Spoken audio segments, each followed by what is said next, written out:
It is a pleasure to be joined now by former NFL quarterback, the number 2 overall pick in the 1998 draft, currently hosting a Pac-12 podcast on Believe, BLEAV, also Sunfair brand ambassador. He is Ryan Leaf. Ryan, thanks for the few minutes, man. We appreciate you joining us. You bet. Happy Super Bowl week, everybody. Super Bowl week. Unfortunately, neither of the New York teams have come anything close to a Super Bowl in years. I want to start there with you, Ryan. You look at the quarterback situation with the New York Jets. You have Sam Darnold there, a new coach with Saleh taking over. They have the number 2 pick. If you were the Jets, how would you approach the draft? Number 2 pick, Sam Darnold. How do you approach their quarterback situation?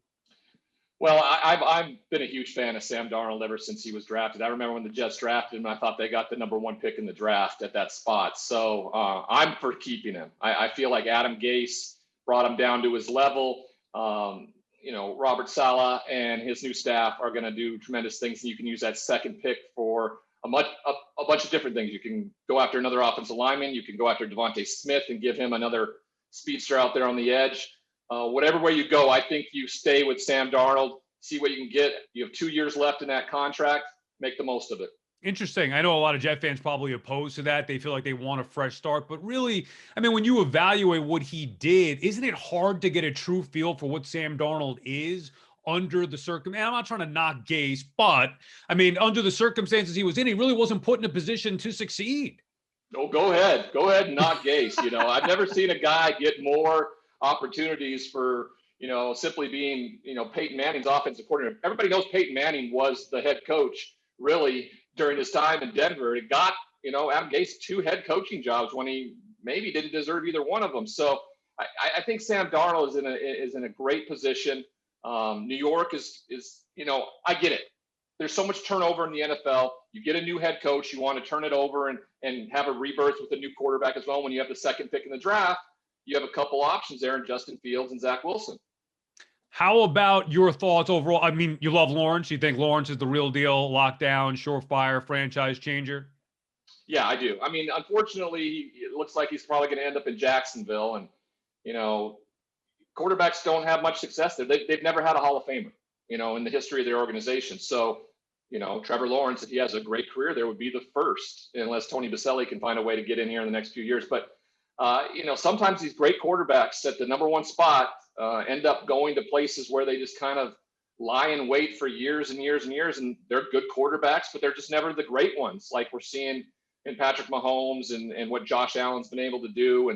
And of course, Tom Brady hopping from wherever he goes. So that's always a question mark right there. But you could have a guy that simply walks into the facility and he changes the environment. And I do think Trevor Lawrence, having spent a lot of time with him when I spent time with the Clemson team in the past few years, he's the type of guy that could walk into an organization, change the environment, a la Peyton Manning in Indianapolis.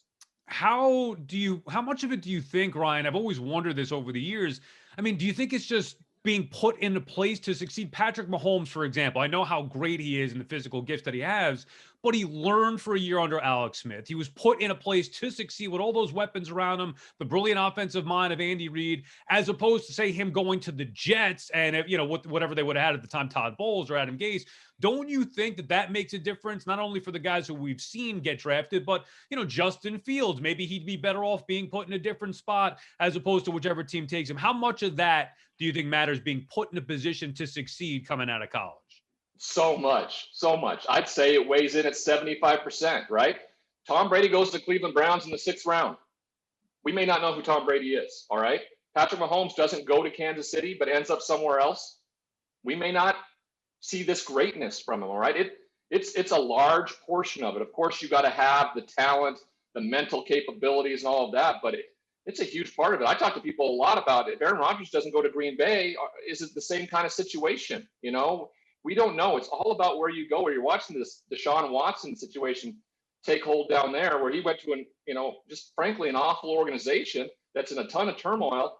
And if he doesn't ask to get out, he could sit there for the next 5-6 years of his career and go 4-12 or 6-10 every year and be a great quarterback, but no one really would know what he's capable of at the next level. You mentioned Deshaun Watson. We'll get to him in a second. I just want to finish up on these draft prospects. You mentioned Fields and Wilson. Behind Lawrence, who's your next surefire thing? You think any of these guys can be that franchise changer, Fields or Wilson or somebody else later in the draft? Um, you never know. You hope Wilson gets a chance. Maybe Atlanta. He could sit behind Matt Ryan and learn under that offense of Arthur Smith. The guy that's sneaky good that I hope that I had wished would have come back this year was Davis Mills out of Stanford.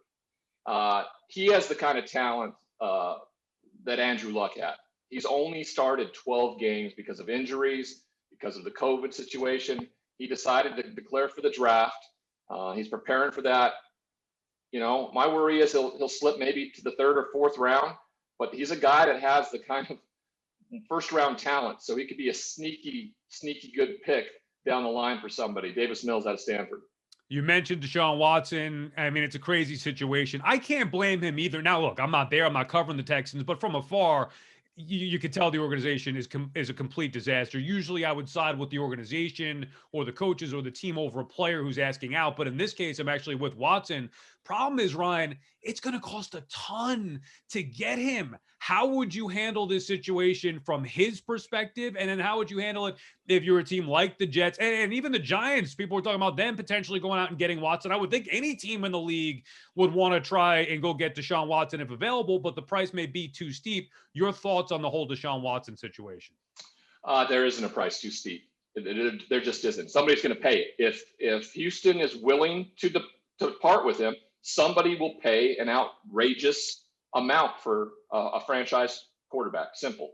You spend your whole life looking for him in the draft, every which way you can, and when you have one, you know, I cannot fathom how Houston has absolutely messed this up so bad that they're in a position where they may not get to keep arguably one of the best quarterbacks in the league. You know, and when you're looking for a franchise quarterback to compete against the likes of Patrick Mahomes for the next 10 years, he's the guy. So Houston, you know, either they sit there and say, hey, we're going to keep him and make him play out his contract and then make Deshaun Watson make a choice on what he's going to do, or you go out and you ask for the moon, and there's going to be a team that will pay it. Mark my words, there will be a team that pays the ransom that they put out there. And that's why people look at the Jets or the Dolphins, because they have those extra first rounders and it's going to cost multiple first rounders. Look, you know this, though. You win in the NFL consistently by building through the draft. So I know how important it is to have a franchise quarterback, but if you're talking about 3-4 first round picks plus 2 defensive starters, don't you think that that's a lot to maybe gut a team? Again, not from a team who's dealing with luxury. Don't you think that's maybe a little much if you're going to gut a team all in for one player, even if it is a franchise quarterback? Yeah, that's so. I don't understand if a team is willing to do that, is willing to absolutely mortgage their team for a franchise quarterback. Now, you know, you've seen what Josh Allen's been able to do to turn around a Buffalo organization. That's been really, really impressive. And simply, you know, Patrick Mahomes in Kansas City has been the difference. You know, Alex Smith was great and did a heck of a job, but he wasn't as efficient and effective in Andy Reid's offense as Patrick Mahomes has been. So these owners now, they look at Patrick Mahomes, they look at Tom Brady, and they go, that's the level we have to get to. It doesn't matter, Jimmy Garoppolo, Jared Goff, if you take your team to the Super Bowl. It's not good enough. We're going to ship you out. They just did with Jared Goff, talking about doing the same thing with Jimmy Garoppolo. I mean, if you feel like your team is a quarterback away and you can disregard some first round draft picks because you have the team in place and you want to win now, that's the team that I'd look out for. It's just insane how we've gotten to a point in today's NFL, the way we evaluate quarterbacks so quickly, which brings me to Daniel Jones. You know, Daniel Jones developed nicely so far, but there's almost this, if he's not, Patrick Mahomes right away, let's get rid of him and find the next guy. And what do you think? And that's why even the talks come up. And I was thinking it's ridiculous. Giants aren't trading for Deshaun Watson. Not to say that he's not better than Daniel Jones. I just don't think that the organization's in a position to do that. What do you think so far of what you've seen in Daniel Jones' young career? I think it's, when you start getting compared to me, right, in terms of turning the football over, that's a bad sign. Okay, so that happened this year. He came darn close to eclipsing my turnovers in your first, I don't know what it was, 26 starts or something like that. So that's not good, New York. And if you have a shot at Deshaun Watson, you better take it, because you're probably going to have to go find a quarterback in the draft here soon again anyway. Package Daniel Jones and Saquon Barkley, right? I think that's a way to build Houston and ship Deshaun up there. That'd be a way to go about it. So, we know running backs aren't the end all be all in this league. I thought when they wasted the pick on him at number 2, that was a mistake when they could have gotten a quarterback at that point. But I think they're in for a struggle. Daniel Jones is, like I said, he's been compared to me last year, and that's not the best thing in the world. You've had some run here, Ryan. Obviously, number 2 pick behind Peyton Manning. You know what happens with the career, and you had some issues, and now you've been, going on 9 years sober, resurrected your career. Is it frustrating for you to see young players, let's use Dwayne Haskins as an example, or you could use Odell Beckham Jr., guys who never seem to hold themselves accountable and making mistakes? Maybe Haskins the best example here because a young quarterback who has, it seems, all the talent in the world, and yet just doesn't seem to get it. As somebody who went through that and now can reflect and look back and be, hold yourself accountable and understand the mistakes that you made, is that frustrating for you to see so many young athletes still, not completely getting it at a young age and maybe potentially ruining their NFL careers because of it? It's frustrating because I want to see people be successful. I don't need somebody to be the next bust so they can replace me on the list. I want everybody to live their dream and be successful. So when I watch it play out in real time, I can relate to it, right? And there's similarities. It feels like I'm holding up a mirror sometimes, especially with what we saw out of Dwayne Haskins when he got a second opportunity this year to be the starter, and then impulsively went out and put himself at risk, as well as his coach, who is dealing with an underlying health condition that is life or death. So that for me was the biggest thing. I loved how he responded when he was released, what he said, and now it's all about action. It's about taking responsibility for it. I think the Steelers did a heck of a job getting a guy for little to nothing, a first-round draft pick, when their quarterback position's a little bit in flux. If Ben Roethlisberger isn't willing to mess with that contract this year, he's in a good spot. The Pittsburgh Steelers are systematically a great franchise for decades. And there's a place where he could resurrect his career, and the Steelers could get a steal and have a first-round pick for nothing if that pans out. Yeah, it kind of goes back to what we were saying before. Maybe he's in the right spot here with Tomlin to resurrect his career, being put in that situation, and they could both benefit from it. All right, Ryan, before we let you go, give us a pick for this Sunday. Who do you got, Bucks and the Chiefs in the Super Bowl? I was all Chiefs when it started this week, and my pick is kind of morphed over the week. Just the loss of Eric Fisher and Mitchell Schwartz are huge. They really, really are, and I think they're going to have to run the ball to be effective.